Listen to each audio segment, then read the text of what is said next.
কালকে একটা ভিডিও দিয়েছি, তারপরে আজকে এই পর্যন্ত সময়ের অভাবে আমি আর কোনো ভিডিও করতে পারিনি। প্রচুর মানে এটা নিয়ে বলার ছিল, প্রচুর কন্টেন্ট ছিল। যাই হোক, তোমরা আমার টাইটেল আর থাম্বনেল দেখে এসেছো। ক্ষমা ক্ষমা মাই ফুট। ম্যান্ডি আর স্যান্ডি ক্ষমা চাইবে, তাহলে পরেই সবাই একেবারে নতমস্তকে ক্ষমা করে দেবে, তাই না? ব্যাপারটা এরকমই। যাই হোক, আমি অনেকগুলো ভিডিও দেখেছি, ভিডিও করতে না পারলেও কালকে আমি পরপর 4টে ভিডিও দেখেছি, আজকে সকালে নিপা কাকিমার ভিডিও দেখেছি। তো সব কিছু নিয়েই আজকে আমার কন্টেন্ট। আমি শুধু একটা কথাই বলতে চাই ভিডিও শুরুতে, যে দেখো, দুর্বল মাটিতে না সবাই আঁচড়াতে ভালোবাসে। কেউ যদি দুর্বল হয় আর অন্যরা যদি বুঝতে পারে যে তার উইক পয়েন্ট এটা, তাহলে দেখবে মানুষ সবসময় তার দুর্বল জায়গায় আঘাত করে যাতে সে আওয়াজ তুলতে না পারে। ম্যান্ডি আর স্যান্ডির ক্ষেত্রে বিষয়টা হচ্ছে তাই। ওরা মনে করে কন্ট্রোভার্সি ক্রিয়েটাররা কন্টেন্টের ভুকা, মানে ওরা যেহেতু কন্ট্রোভার্সি ক্রিয়েটারদের কন্টেন্ট মানেই হলো ব্লগারদের নিয়ে, আর আমি একজন নামি দামি নাম করা ব্লগার, তো আমার যেটাই হোক না কেন, আমার নাম আমার ছবি একবার চিপকে দিলে, আমার চ্যানেলটা একবার টাইটেলে মানে টাইটেলের সঙ্গে ট্যাগে দিয়ে দিলে, তাহলে পরে কেউ যদি 2টো ভিউজ পায়, আমাকে দেখেই হয়তো ওরা 20টা ভিউজ পাবে। তাই আমাকে ছাড়া ওদের গতি নেই, এটা ওরা ধরে নিয়েছে। আর আমরা বেশ কিছু কন্ট্রোভার্সি ক্রিয়েটাররা আছি যারা কিনা মনে করে ও বাবা কন্টেন্ট হলেই তো হয়ে গেল, কন্টেন্ট হলেই হয়ে গেল, তাতে আমার মান সম্মান বিসর্জন যাক, তাতে কি যায় আসে? আমি তো এখানে ইনকাম করতে বসেছি। সত্যি ইনকামটা প্রয়োজনীয়, কিন্তু এই ইনকাম করার জন্য যদি আমার সম্মান নাই থাকে, তাহলে সেটাকে ইনকাম বলে না। ইনকামের সেরকম সম্মানহীন ইনকাম অনেক রাস্তা আছে, তাই না? আর সম্মানের সঙ্গে ইনকাম করতে গেলে মানুষকে সাফার করতে হয়, স্ট্রাগল করতে হয়। যাই হোক, একটা কথা শুধু বলতে চাই যে ছোট লোকদের না ছোট লোকই ভাষাটাই বোঝাতে হয়। ছোট লোকদের ভদ্র ভাষা দিয়ে বোঝালে ভদ্র ভাষাটাকে অপমান করা হয়। তো আমি শুধু একটা কথাই শিল্পীদিকে বলবো, শিল্পীদির ভিডিও কালকে দেখেছি এবং শিল্পীদি আমার ভিডিও দেখেছে, কমেন্টও করেছে। সেখানে শিল্পীদি যে কথাটা বললো, আমি ওটার সঙ্গে এগ্রি করতে পারলাম না। যে স্যান্ডি হয়তো অপারো, স্যান্ডির কিছু করার নেই, ও না চাইলেও ওকে এগুলো মেনে নিতে হচ্ছে আর কি। তো এটাকে এতদিন আমি এটাকেই মানতাম যে হয়তো স্যান্ডি কোথাও গিয়ে অপারো, ওকে ম্যান্ডির সমস্ত কথা মানতে হয়, ও বাধ্য। কিন্তু আজকের ডেটে দাঁড়িয়ে আমি হলপ করে বলছি, এই হাজব্যান্ড ওয়াইফ দুজনে মিলেমিশে এই নোংরামি করে সোশ্যাল মিডিয়ায়, এবং তাদের এজেন্ট কাদের করবে? সমস্ত কন্ট্রোভার্সি ক্রিয়েটাররা কিন্তু এজেন্টের কাজ করে না। হ্যাঁ, কিছু কন্ট্রোভার্সি ক্রিয়েটারের সঙ্গে এই স্বদেশের সম্পর্ক থাকতে পারে, আছে, আমার সঙ্গেও ছিল, ফোনালাপ হতো, কিন্তু এজেন্টের কাজ কিন্তু কখনোই আমরা করতাম না। যে এজেন্টের কাজ এই দালাল, যে দালাল কিনা আজকে সবটা রিভিল করলো, সেই দালাল করতো, আর বাকি এই স্বদেশ আর বিদেশ দুজনে মিলে ক্রিয়েটার না হয়েও, নন ক্রিয়েটার হয়েও, মানে এই ম্যান্ডু বুনু আর স্যান্ডু ভাইয়ের, যে স্যান্ডু কিনা মানে আপাতমস্তক চর্চা হয়, নোংরামি দিয়ে চর্চা হয়, সেই ভাইয়ের মাথা ম্যানুপুলেট করে, ম্যানুপুলেট কথাটা ভুল, অ্যাকচুয়ালি ওরা পয়সা ছাড়া কিছু বোঝে না।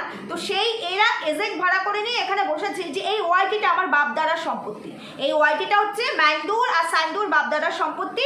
তো এখানে আমরা যাকে যেরকমভাবে ইচ্ছা তাকে সেইভাবে পরিচালনা করব, আর আমাদের যত নোংরামি থাকুক সেই নোংরামির বিচার আমরা এখানে করব, মানে বিচার তো না, সেই নোংরামি ঢালবো এই ইন্টারন্যাশনাল একটা প্ল্যাটফর্মে। তো এটা করতে করতে ওরা মাত্রা ছাড়িয়ে গেছে। তোমরা অনেকেই আমাকে কালকের ভিডিওর পর কমেন্ট করেছো যে এবার যদি ছেড়ে দাও তাহলে ওরা আরও অনেক বেড়ে যাবে, তুমি একটা স্টেপ নাও। কী করে স্টেপ নেবো?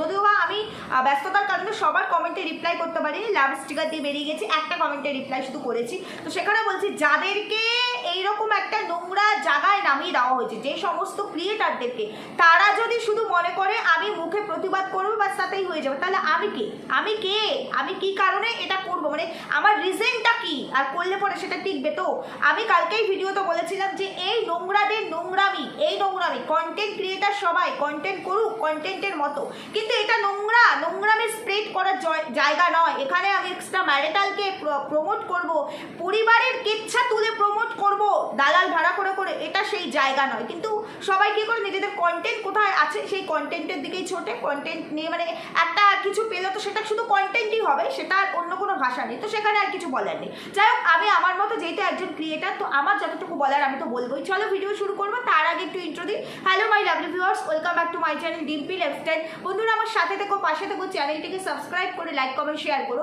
নিপু কাকিমার ভিডিও দেখলাম, নিপু কাকিমার ভিডিও আজকে সকালবেলা আমি দেখলাম, কালকের ভিডিও। তো সেখানে দীপু কাকিমার টাইটেল ভিডিওর ভিতরে বিশেষ কিছুই নেই, নিজস্ব কাজকর্ম দেখালো, শুধু বললো সন্তান কোনো অন্যায় করলে সেই দোষ কেন মায়ের হয়, সন্তান যদি ভালো কাজ করলে সেই ক্রেডিট মা নিতে চায়, তাহলে সন্তান অন্যায় করলে দোষ কেন মায়ের হবে না। এটা তথাকথিত সমাজের একটা রীতি, সন্তান ভুল কাজ করলে তার সমস্ত দায় বাবা মায়ের ওপরেই বর্তায়, বাবা মায়ের ওপরেই বর্তায়। কিন্তু তারপরেও আমি বলছি যে হয়তো তুমিও তোমার এই জামাইয়ের মতো অপারক, তাই না? যদি তুমি অপারক হবে, যদি তুমি অপারকই হও যে আমার কিছু করার নেই, আমার সন্তান আমার হাতের বাইরে বেরিয়ে গেছে, তুমি নিজের দিকে তাকিয়ে একটু দেখো, নিজের দিকে তাকিয়ে একটু দেখো যে সত্যি তোমার সন্তান তোমার হাতের বাইরে কেন বেরিয়ে গেছে, কি রিজনের জন্য আজকে তোমার সন্তান এই ধরনের নোংরামি করছে। নিজের জীবনের নোংরামি দিয়ে তো ওয়াইটি ভরিয়ে রেখেছে, অন্যদেরকেও সেই নোংরামির মধ্যে ইনভলভ করার চেষ্টা করছে। কেন? সেটা কেন মেনে নেবে? তোমার সন্তান, তোমার একটা মানে বাধ্যবাধকতা আছে, তোমার দুর্বল জায়গা আছে, ক্রিয়েটারদের নেই, ক্রিয়েটারদের কোনো দুর্বল জায়গা নেই। ক্রিয়েটাররা কিন্তু কোথাও কোনোদিনও কোনো এক্সট্রা ম্যারিটালের সঙ্গে যুক্ত নয়। তাহলে সেই সমস্ত ক্রিয়েটারদেরকে সন্তান সমতুল্য, ভাই সমতুল্য, দাদা সমতুল্য কারোর সঙ্গে বিছানায় পাঠিয়ে যায়, যেটা কিনা তোমার সন্তানের নেশা আর পেশা দুটোই, তাহলে সেটার সঙ্গে তুমি তাহলে নিজেকে কি করে ভদ্র মা বলতে পারো? যদিও আমি আমার কোনো কন্টেন্টে তোমাকে টানি না, আজকে বাধ্য হলাম তোমাকে এই কথাটা বলতে তোমার এই ভিডিওর টাইটেলটা দেখে, কারণ তুমি তো এই কয়েক মাস আগে বলতে বসেছিলে না যাদের নিজেদের পেছনে একটা ছাদা তারা অনেক ছাদা খুঁজতে আসে, তাহলে মেয়ের হয়ে বড় বড় সাফাই গাও কেন? মেয়েকে যখন মানুষ করতেই পারোনি, মেয়েকে যখন সঠিক শিক্ষা দিতেই পারোনি, শাসনটুকু পর্যন্ত করার অডাসিটি নাকি তোমার নেই, অথচ মেয়ের মানে নোংরামি, মেয়ে যে নোংরামি দিচ্ছে সেটাকে সম্মতি দেওয়ার অডাসিটি তোমার আছে। তাহলে এই বড় বড় কথাগুলো বলো না, বুঝতে পেরেছো? আজকে তুমি অপারক বলছো, তুমি যেখানে টাইটেলে তুমি মেন করতে চাইলে যে তোমার সন্তান তোমার হাতের বাইরে বেরিয়ে গেছে, তাহলে যেদিন তোমার সন্তান এরকম নোংরামি করে নিজের থেকে এত বছরের ছোট কোনো ভাইয়ের সঙ্গে সম্পর্ক রেখে, এক্সট্রা ম্যারিটালের মতো সম্পর্ক রেখে, জামাইকে ছেড়ে নিজের বাড়ি ছেড়ে ফ্ল্যাটে গিয়ে থাকবে, ডিভোর্স দেবে জামাইকে, এরকম ব্যাপারটা যখন সামনে এসেছিল, তখন তুমি কেন তোমার সন্তানের সঙ্গে ফ্ল্যাটে গেছিল? তুমি তো এটাকে মানোনি, তুমি তো এটাকে মানোনি, তুমি তো চেয়েছিলে তোমার মেয়ে তোমার জামাই সংসারেই থাকুক, জামাইয়ের সঙ্গে সংসার করুক। তাহলে তুমি মানে প্রত্যক্ষভাবে না হলেও পরোক্ষভাবে সাপোর্ট করার জন্য মেয়েকে কেন গেছিলে মেয়ের সঙ্গে সেদিন ফ্ল্যাটে? কি কারণে? সেদিন কেন মেয়েকে তুমি ইগনোর করতে পারোনি? কেন তুমি বুঝিয়ে দিতে পারোনি যে এই নোংরামিতে আমি তোর সঙ্গে নেই? কেন বোঝাতে পারোনি? আজকে তুমি আমাদেরকে বোঝাতে ইচ্ছো, আজকে কেন তুমি আমাদেরকে বুঝিয়ে তোমার কি লাভ?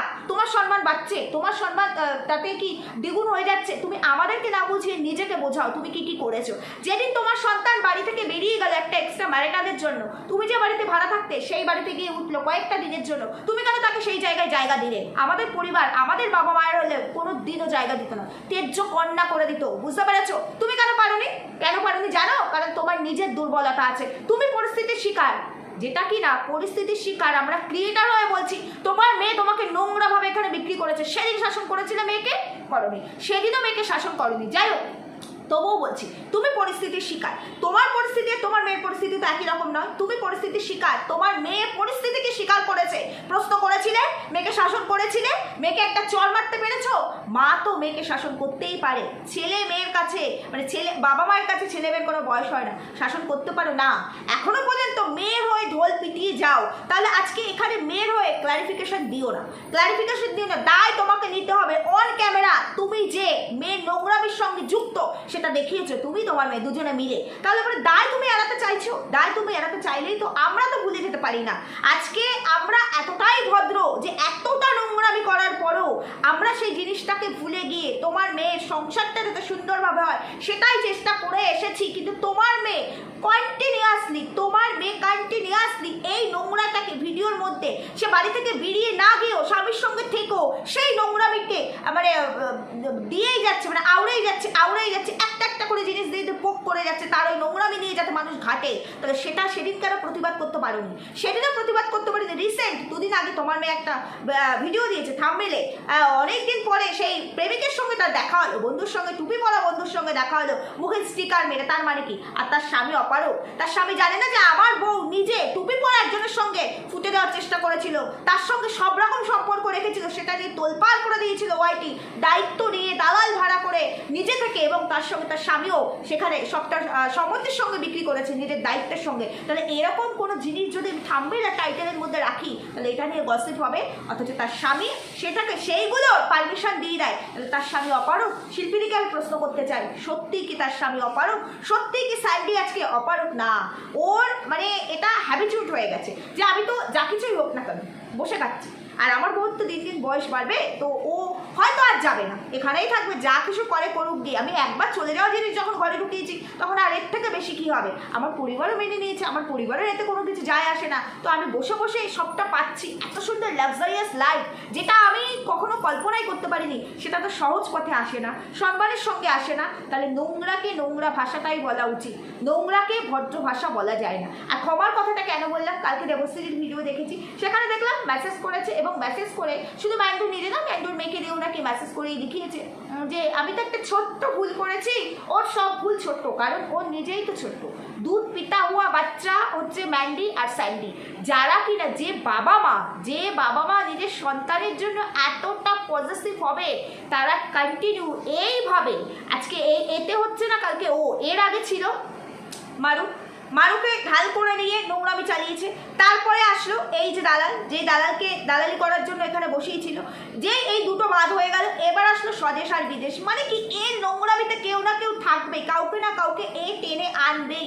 আর যে যেমন সেটি খুঁজেও পায় সেই রকম মানুষকে তার সঙ্গ দেওয়ার জন্য। তো এদেরকে নিয়ে এসে এ মানে চালিয়েই যাচ্ছে। তারপরে বললো আমি তো একটা ছোট্ট ভুল করেছি, তোমরা তো জানো না যে আমি কি কারণে কি বলেছি। হ্যাঁ, আমরা সব জানি, ছিপ দিয়ে মাছ ধরার জন্য আমি আবার নিজের মাংসপিণ্ড ছিপের মধ্যে গেঁথে দিয়েছি, আর সেই ক্ষতটা মানুষ দেখতে পেলে তখন মানুষ বললে দোষ হয়ে যায়। অথচ আমি এখানে মানে এমন একটা জিনিস তৈরি করার চেষ্টা করছি যে দেখো আমি কত বড় মাছ ধরনি, মানে জেলে আমি কত বড় একটা মাছ ধরেছি। মাছটা কী দিয়ে ধরেছি, মাছটাকে লোক কী দিয়ে দেখিয়েছি, সেটা না, সেটার দিকে মানুষ তাকাবে না।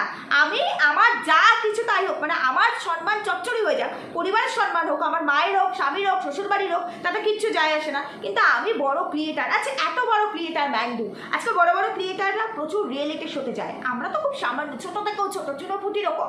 বড় বড় ক্রিয়েটার, ব্লগার বিশেষ করে মানে ভালো মানে রিয়েলিটি শোতে যায়। তো ও তো এত বড় ব্লগার না, এত বড় ব্লগার, আজ পর্যন্ত ওর চ্যানেল থেকে ভালো কিছু তো দেখতে পাইনি। ওকে কোনো ভালো কোনো শোতে দেখতে পেয়েছো, কোনো রিয়েলিটি শোতে ওকে ডাকে না কেন ডাকবে? কারণ সবাই জানে ওর চরিত্রের চচ্চড়িটা কি জিনিস। কারণ একটা জিনিস দেখবে, ও আইনের কাছে যখন যায়, ও নোংরামির এগেনস্টে কথা বলার জন্য ওকে কেউ খারাপ কথা বলেছে, তখন আইন থেকে ওকে লাত মারে। ঠিক তেমনি এই সমস্ত রিয়েলিটি শোয়ের ওনাররাও বোঝে যে ও কতটা নোংরা, তাই তারা সবাই ওকে একটু একটু করে লাথি মারে। বুঝতে পেরেছো? মানুষ বুঝে সব কিছু করে।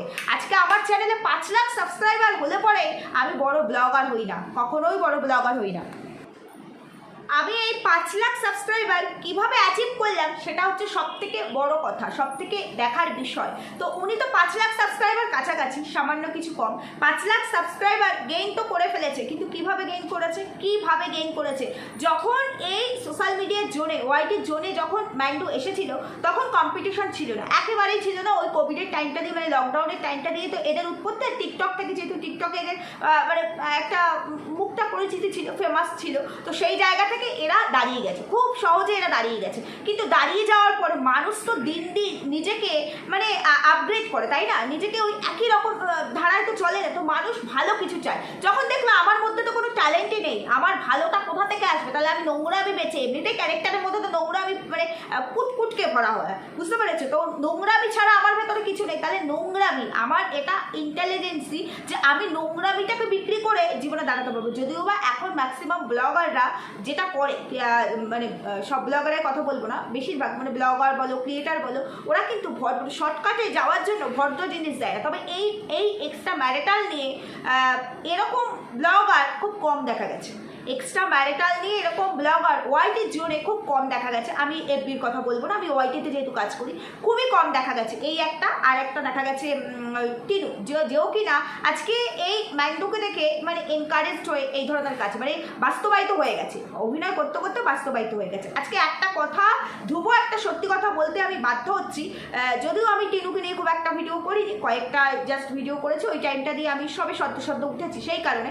তো আমি শুধু একটা কথাই বলতে চাই, এই যে স্যান্ডু, যাকে কিনা অনেকেই বলছে খুব ভালো ছেলে, খুব ভদ্র ছেলে, একদমই নয়। আমার চোখে এই ম্যান্ডু স্যান্ডু দুটোই ছোট লোক, আমার চোখে দুটোই ছোট লোক, যারা কিনা, যার বউ কিনা যে মাতৃ সমতুল্য কাউকে বিছানায় পাঠিয়ে দেয় একজন সন্তান সমতুল্য মানুষের সঙ্গে, সেটা জানার পরেও কিছুটা নির্দ্বিধা এরা ভিডিও করছে, এবং সেখানে তারপরেও একটা ছবির মধ্যে স্টিকার চিপকে বলছে পুরনো প্রেমিকের সঙ্গে তার পরিচয় হয়েছে, দেখা হয়েছে, সেখানে তার স্বামীও রয়েছে, ভিডিওর মধ্যে তার স্বামী রয়েছে। এদের নিজেদের কোনো গার্ডস নেই, কার্সি নেই। তাহলে এরা ভদ্র হয় কোথা থেকে? এরা ভদ্র হতে পারে?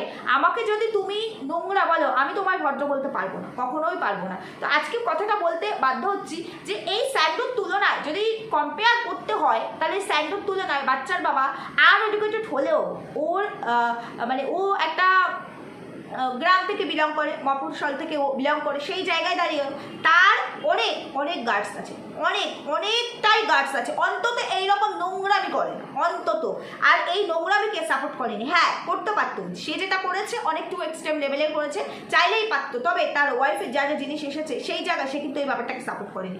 সেইখানে এই স্যান্ডু কি সুন্দর, মানে এই যে বলছিল না ম্যান্ডু, যে সমস্ত কন্ট্রোভার্সি ক্রিয়েটাররা পাপেটের মতো, মানে যখন যেরকম ইচ্ছা সেই পাপেটকে আমরা নাচাতে পারি। আমার তো মনে হচ্ছে ক্রিয়েটাররা পাপেট নয়, এটা ভুল। ক্রিয়েটাররা কন্টেন্ট পেলে কন্টেন্ট করবে, এটাই কাজ, এটাই আমাদের প্রফেশন। বাট পাপেট হচ্ছে সবথেকে বড় পাপেট হচ্ছে স্যান্ডু। ম্যান্ডুর লাইফের সবথেকে বড় পাপেট হচ্ছে স্যান্ডু, যাকে কিনা ও যেরমভাবে ইচ্ছে সেরমভাবে নাচাচ্ছে। আর দ্বিতীয় পাপেট হচ্ছে এই ম্যান্ডুর মা, যে কিনা মাঝে মাঝে উদয় হয়, ক্লারিফাই করতে আসে মেয়ের হয়ে, মেয়েকে শাসন করতে পারে না। আজকে তোমার কমেন্ট সেকশন দেখেছো, কমেন্ট সেকশনে বলেছে পারবে, যে ধরনের কথা বলেছে, যে 6 জন ক্রিয়েটারকে নিয়ে যে ধরনের কবিতা তোমার মেয়ে বলে গেছে চ্যাটে, সেটা নিয়ে যেভাবে উল্লাস করেছে, এনজয় করেছে, ওই গ্রুপ বাজরা, নোংরা চিটার গ্রুপ বাজরা যেভাবে এনজয় করেছে, পারবে আজকে মেয়েকে গিয়ে একটা চর মারতে? সেখানে দুটো স্টিকার মেরে দিয়েছে কতগুলো, ও মা জিভ বার করে, পারবে না, সেই ক্ষমতা নেই। কারণ মেয়েকে তো তোল্লাই দিতে হবে, মেয়ে নোংরামি কর, সেই টাকাতেই তো আমরা সবাই ফুর্তিতে আছি, তাই না? তাহলে পরে সেই মাকে মাথা নত করে থাকতে হয়, সেই স্বামীকে মাথা নত করে থাকতে হয়। তাদেরকে না উঁচু হয়ে কথা বলতে নেই, তাদের কাল্পনিক চরিত্র তৈরি করতে নেই। যাদের নিজেদের এতগুলো ফুটো আছে, তারা অন্যের একটা ফুটোর দিকে তাকায় কি করে? তাদের কাল্পনিক চরিত্র তৈরি করতে নেই। আমি তো বলবো এই দালাল অনেক ভদ্র, অন্তত অন ক্যামেরা দালাল ভালো করে তার মামি ভাগনার প্রেম অন ক্যামেরা শো করে। যা করেছে অফ ক্যামেরা করেছে, তার পরিবার জানে করছে অফ ক্যামেরা। অন্তত ইন্টারন্যাশনাল একটা প্ল্যাটফর্মে এসে সমাজের কাছে এটা স্প্রেড করার চেষ্টা করেছে, যেটা স্প্রেড করেছে এই ম্যান্ডি দুজনে কাল্পনিক চরিত্র তৈরি করে নিজের বউয়ের বাস্তবিক চরিত্রটা যে ঠিক করতে পারে না, সে অন্যের কাল্পনিক চরিত্র বলে। আমি শুরু থেকেই বলেছিলাম, ডে 1 থেকে, যখন থেকে এই দালালের এই নোংরামিগুলো এখানে তুলে ধরা হচ্ছিল, তখন থেকেই বলেছিলাম আমি যে এটা কিন্তু একজন ফেয়ার পার্সন, যদি কোনো ফেয়ার পার্সন হয় সেই পারবে এই দালালকে উপযুক্ত শিক্ষা দিতে, এরা পারবে না। আজকে কি হলো? আজকে দালালকে বস্ত্রহরণ করতে গিয়ে, তার নোংরামি সামনে আনতে গিয়ে নিজেদের টোটাল নোংরামি ঝরঝর করে বেরিয়ে গেল। একজনের নয়, একাধিক মানুষের নোংরামি, শুধু একাধিক মানুষের নোংরামি নয়, স্যান্ডুর পুরো ফ্যামিলি, সেখানে মা, বোন, কাকি থেকে শুরু করে ম্যান্ডুর মার ব্যাপারটা মানুষ জানতো, নিজের মেয়ে দায়িত্ব নিয়ে বিক্রি করেছিল, তারপরে ধামাচাপা পড়ে গেছিল, আবার সেগুলো উঠে আসছে নতুন করে ওদের নোংরামি আসছে। কি শিক্ষা দিল? কাকে শিক্ষা দিল? উল্টো এরাই শাস্তিটা পেল, উল্টো এদেরকেই শিক্ষা দেওয়া হলো, এদের নোংরামি বেরিয়ে আসলো। কতটা বেইমান, কতটা অকৃতজ্ঞ কোনো মানুষ হলে এই ধরনের কাজ অন ক্যামেরা করতে পারে? সত্যি কি শখ, তাই না? এদের মানে অভিনয় করার কি শখ, অভিনয় মানে মিসেস গুপ্তা করে গেছে দিনের পর দিন সমস্ত ক্রিয়েটারদের নিয়ে। হ্যাঁ, হয়তো এখনও চলছে, এখনও চালাচ্ছে, এখনও চেষ্টা করছে কীভাবে ম্যানিপুলেট করতে হয়, সবটাই নিজেদের স্বার্থের জন্য, সবটাই নিজেদের স্বার্থ সিদ্ধি করার জন্য। আমার বনু নোংরামি অন ক্যামেরা বিক্রি করব, আমার বনু লাভবান হবে, সেখান থেকে তারাও মনে লাভবান হয়, তা না হলে এত ইন্টারেস্ট তো কারোর থাকে না, তো সেখান থেকে আমরা লাভবান হব। আমি কালকের ভিডিওটাতেই বলেছিলাম যে এটার ক্ষেত্রে যে জিনিসগুলো, যে প্রমাণগুলো আমাদের সবার কাছে এখন আছে, সমস্ত প্রমাণ, সেটার ক্ষেত্রে অনায়াসে আইনি সাহায্য নেওয়া যায়, অনায়াসে এদের এগেনস্টে লিগেল স্টেপ নেওয়া যায়, অনায়াসেই নেওয়া যায়। কিন্তু সবাই যদি এগিয়ে না আসে, আমি আজকে আবারও বলছি, যদি চায় তাহলে অবশ্যই টোটাল কন্ট্রোভার্সি জোনকে এক হতে হবে, সবাইকে কার কি মত, কার কি মতবিরোধ সেগুলো নিয়ে না, সবাইকে এক হয়ে আননেসেসারি অকারণে কোনো মেয়ের চরিত্র, যেখানে তার চরিত্রে এরকম কোনো দাগ নেই, সেই মেয়ে তার স্বামী যারা কিনা এই কন্টেন্টের অংশ নয় তাদেরকে নিয়ে এই ধরনের, এর থেকে নোংরামি তো আর কিছু হয় না, এই ধরনের নোংরা কথা বলার জন্য এদের এমন শিক্ষা শুধু অফ ক্যামেরা না, অন ক্যামেরাও হওয়া উচিত। সেটা আইনত, সেটা মানে যেটা আমরা ভার্চুয়ালি করছি তো করছি, আইনত এদেরকে শিক্ষা দেওয়া উচিত। এবার সবাই যদি এগিয়ে আসে, অবশ্যই আমি আছি, আমি তো আগেও বলেছি এখনও বলছি, এই ধরনের নোংরামি মেনে নেওয়া যায় না। কারণ ও নিজে নোংরা, সাইন্দুর বউ নোংরা, ওর ফ্যামিলিতে কি নোংরামি আছে সেগুলো তো উঠেই এসেছে, সেগুলো আমরা চোখে দেখিনি, শুনেছি। তো যেটাই হোক না কেন, কিন্তু তার সাথে অন্যের ফ্যামিলি কিন্তু রিলেটেড নয়। অন্যের ফ্যামিলিকে এই ধরনের কথা বলার আগে ওদের অন্তত একবার নয় 100 বার ভাবা উচিত। যদিও এটা অফ ক্যামেরা হয়েছে, কিন্তু অন ক্যামেরা এসেছে আমরা দেখেছি, তাই অফ ক্যামেরা তো আরও অনেক কিছু হয়েছে। সেটা অফ ক্যামেরা ছিল না কোথায় ছিল সেটা আমাদের দেখার বিষয় নয়, আমরা অন ক্যামেরা দেখেছি। আর কার দ্বারা এসেছে? তার ভাড়া করা দালালের দ্বারা, যে কিনা এতগুলো দিন মজা নিয়েছে, আজকে তার হাতে ঘা লেগেছে তাই এসেছে। এরকম হাতে ঘা লাগলে বহু কিছুই বেরিয়ে আসে, আরও কিছু বেরিয়ে আসবে, অনেক অনেক অনেক কিছুই বেরিয়ে আসবে। তো শুধু আমার এইটুকুই বলার ছিল। আর শিল্পীদিকে শেষ করার আগে আবারও বলতে চাই, সান্দু মোটেও অপারক নয়, সান্দু মোটেও পরিস্থিতির শিকার নয়, সান্দু মোটেও এমন নয় যে ওর মানে ও কিছু করার নেই বউয়ের ওপরে, মানে কারোরই কিছু করার নেই। ওর বউয়ের এত ক্ষমতা, বউয়ের এত ক্ষমতা যে কিছুই করার নেই, কারোর মায়েরও কিছু করার নেই, শ্বশুর শাশুড়িরও কিছু করার নেই, স্বামীরও কিছু করার নেই। এরকম বউ কোথায় পাওয়া যায়? কি করার আছে তাহলে এরা কি করতে পারে? এই উত্তরটা কে দেবে? তাহলে এদের যখন কিছুই করার নেই তাহলে কি করতে পারে? এই নোংরামি করুক ঘরের ভেতরে, সোশ্যাল মিডিয়ায় নোংরামি করুক, এদের পরিবারে কোথায় কি আছে আমাদের জানার দরকারই নেই। আমরা নোংরা নই, কে নোংরা আমাদের জানার প্রয়োজন নেই। নোংরামি করুক, আমরা ভিডিও করি, নোংরামি করতে এখানে বসিনি। আর তার চরিত্রে নোংরা আছে বলে, তার চরিত্রের মধ্যে নোংরামি ভরা বলে, তাদের চরিত্র নোংরামি ভরা বলে আমাদের চরিত্রগুলোকেও নোংরার মধ্যে নিয়ে আসতে হবে, এটা যদি কেউ ভেবে থাকে তবে তার জিভটাকে টেনে ছিঁড়ে ফেলে দেওয়া উচিত। এটা আমি মনে করি। ওই যে আমি আগেই বলেছি, ওখানে যদি আমার নামটা থাকতো, কে স্বদেশ, কে বিদেশ, কে সান্ডি, কে মাইন্ডি, আমার দেখারই প্রয়োজন ছিল না। এতক্ষণে কুপকাত হয়ে গড়াদের পেছনে ঢুকিয়ে দিতাম, বুঝতে পারছো? কিন্তু ওই যে এরা লাকি আমার নামটা নেই, তা না হলে অনেক কিছু দেখিয়ে দিতাম, অন ক্যামেরায় দেখাতাম, আর অফ ক্যামেরা যা যা করার তো করতাম। কিন্তু এখানে যেহেতু আমার নাম নেই, আমি উপযাচক হয়ে কোনো কিছু করতে গেলে সেটা ধোপে টিকবে না। এটুকুই বলার ছিল। ঠিক বললাম না ভুল বললাম জানিও। সুস্থ থাকো, ভালো থাকো। জানি না আজকে আর ভিডিও দিতে পারবো কিনা, যদি সময় পাই করবা, যদি সময় না পাই তাহলে কালকে দেখা হবে। টাটা।